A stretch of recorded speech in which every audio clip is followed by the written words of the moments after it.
જામનગરમાં યુવકને બુલેટના ભડાકા કરવા ભાઈને ભારે પડી ગયા છે. રણજીત સાગર રોડનો કિસ્સો.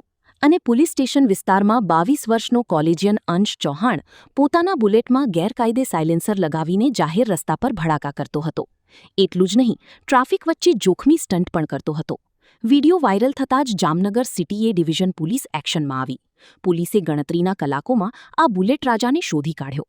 યુવકનો માફી માંગતો વીડિયો સામે આવ્યો છે અને તેનું બુલેટ પણ જપ્ત કરી લીધું. કાલે રાત્રે હું બુલેટ લઈને મહાવીરથી નાનકપુરી તરફ જતો હતો અને બુલેટના સાયલેન્સરમાંથી ફટાકડા ફૂટે તે અવાજ હું કરતો હતો અને બેદરકારીથી વાહન ચલાવતો હતો અને પોલીસે મારા ઉપર કાયદેસરની કાર્યવાહી કરેલ છે અને હવે પછી હું ટ્રાફિકના નિયમોનું સંપૂર્ણપણે પાલન કરીશ અને ટ્રાફિકના નિયમનો ભંગ નહીં કરું. તે બદલ હું માફી માંગુ છું.